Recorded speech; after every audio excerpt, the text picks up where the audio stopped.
મોરબીમાં જે માળિયા વિસ્તાર છે તે વિસ્તારના રણકાંઠા વિસ્તારની અંદર ગઈકાલે ભારે વરસાદ છે તે વરસાદ વરસ્યો હતો અને તેના કારણે કહી શકાય કે જે વિકટ પરિસ્થિતિ છે તે વિકટ પરિસ્થિતિ બની હતી. હાલ સીધા દ્રશ્યો હું તમને દેખાડીશ કે જે વેજલ પર છે તેના ડુંગરીપરા વિસ્તારના દ્રશ્યો છે જ્યાં 35 થી 40 જે પરિવાર છે તે વસવાટ કરી રહ્યો છે. ત્યાં ગઈકાલે જે ભારે વરસાદ પડ્યો હતો તેના કારણે જે ઘરોની અંદર પાણી છે તે પાણી ભરાયા હતા અને હજુ પણ પાણી ઓસર્યા છે, પરંતુ હજુ પણ પાણી છે તે દેખાઈ રહ્યા છે. અત્યારે જે મકાનો છે તે મકાનોની અંદર ગઈકાલે રાત્રે જે અહીં વસવાટ કરતા જે પરિવારો છે તે પરિવારોએ રાત આખી જાગી અને કહી શકાય કે આ જે વરસાદ છે તે વરસાદથી બચવા માટે અને પોતાના ઘરની અંદર જે કેળસમાણા પાણી ભરાયા હતા તેના બચવા માટેની કોશિશો છે કરી છે.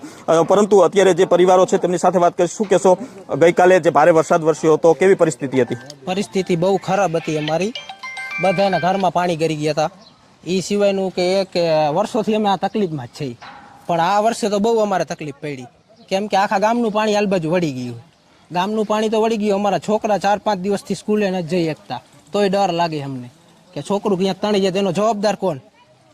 અમારે તો એટલી જ તંત્રને અપીલ છે કે આનો નિકાલ યોગ્ય જગ્યાએ કરે, બધો એક જગ્યાએ નિકાલ ન કરે.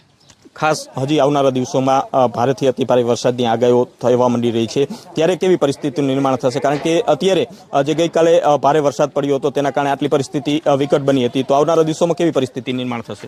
આથી અત્યારે તો હજી તો આ તો સ્ટાર્ટિંગ જ થયું છે, હજી તો આગળનું તો બાકી જ છે, કેમ કે ચોમાસાની શરૂઆત છે હજી તો. હવે આથી અતિભારે વરસાદ પડે તો અમારા જીવના જોખમ થઈ જાય.